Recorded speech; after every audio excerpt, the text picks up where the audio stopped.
Stars, starting tomorrow live at 8/7 Central on ABC. What are you doing in town? Are you kidding? LA is lit during Halloween season. I got 5 parties lined up. Someday! Have you ever seen anything like this before? Ma'am, can you hear me? It's got to be some new designer drug. A lot of innocent people are getting hurt.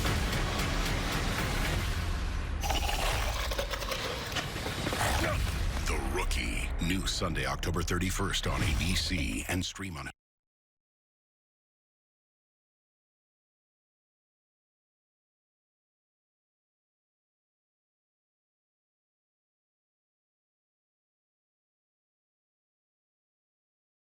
Tonight on 11 at 11, developing news right now at this hour. A shooter opening fire inside a Providence nightclub with 3 victims, and the city now taking action. We'll have a full report.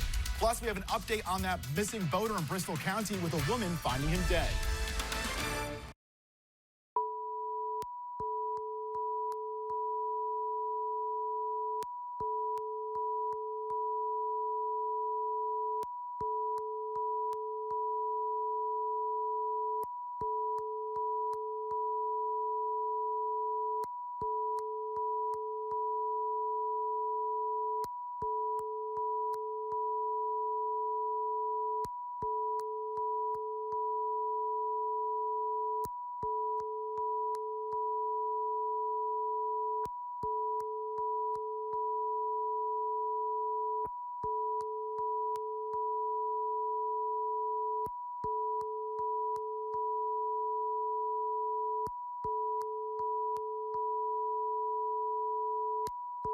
Emergency meeting this afternoon. Within seconds, a fun night at the club turned into chaos with someone opening fire into a crowd of people. 2 men and 1 woman rushed to the hospital. Providence police condemning the acts during a Board of Licenses meeting on Sunday afternoon. From the physical altercation got escalated at some point when a suspect pulled out a firearm and fired several rounds inside, striking at least 3 of the patrons. Police saying that suspect fired the shots around 2 o'clock in the morning after that altercation near the DJ booth. A police report describing the scene inside of the club with bloodstains across the floor, loose shoes scattered with broken chairs, tables, and bottles. A 29-year-old man was found laying on the stairs with a gunshot wound to his shoulder. Several gunshot victims. There was one outside the establishment who was unable to communicate with the officers. A 33-year-old man found on the ground behind the lounge, shot multiple times in his chest, stomach, and shoulders. Police say that man is in critical condition. A third victim, a 28-year-old woman, shot once in the knee. Providence police also note a 21-year-old woman had a cut on her back. Investigators right now unsure if she was stabbed or stepped on while trying to escape the club. This establishment has committed the cardinal sin, which is allowing weapons inside. And regardless of whether they did pat-downs or did not do pat-downs, it really doesn't matter because the weapon ended up inside.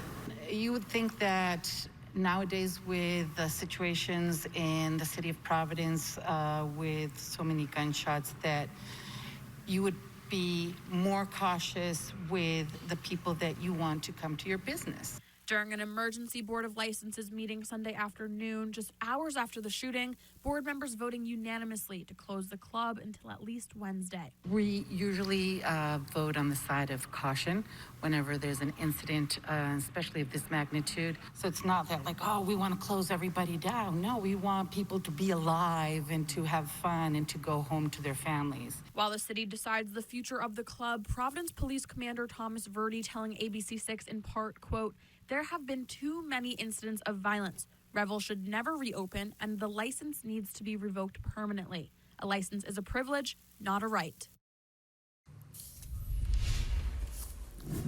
Thank you, Dom. We have some major updates for you right now. The first update with that missing boater in Somerset. Search crews finding that man dead in the Taunton River this morning.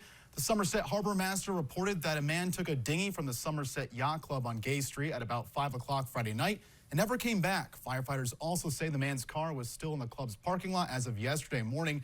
We're still waiting for more details about this case from investigators. And tonight we're now hearing from a woman who found the boater dead.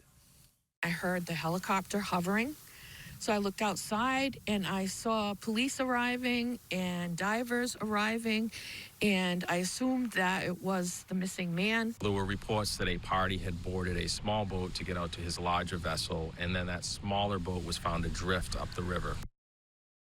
Now, police aren't releasing the name of that boater. Here's the other update tonight. Remember that missing 5-year-old boy from New Hampshire we told you about last night? Well, investigators now say they're searching a lake. This weekend, state police were seen launching a boat on Natticook Lake, where Elijah Lewis lives in Merrimack. Police say Lewis wasn't reported missing until last week. And now police are looking into this and looking for his mother and a man she could be with right now. At this point, their location is unknown. So if, the one message that we would have for them, if they are out there, if they hear this, please call the Merrimack Police Department, call New Hampshire State Police. We need to talk to you about where is Elijah, and we need to get that information as soon as possible. If you have any information about this case, contact New Hampshire State Police as soon as possible. Continuing coverage right now at this hour, our crew's on the scene with an apartment fire in Central Falls. You can see that 2-story building on Tiffany Street right there. Firefighters going out to the fire this afternoon. We told you this earlier today in the 6:30 show, but we'll show you again. This blaze wasn't too big with no injuries. Also, nobody displaced from the fire. The cause of the fire is still under investigation. Some nice, cool weather out there today for the annual Breast Cancer Walk in Providence. About 5,000 people took part in the 27th annual Making Strides Against Breast Cancer Walk, raising money for breast cancer survivors as well as people with breast cancer right now. Survivors even speaking in front of the large group of people at this event, sharing their stories to inspire others. Participants in this event were able to help raise several $100,000. And a cool day for a walk today, but what can we expect for the rest of the week? Let's get a check on the forecast now. ABC 6 Storm Tracker Chief Meteorologist Jeff Denoyer joins us live in the Weather Center.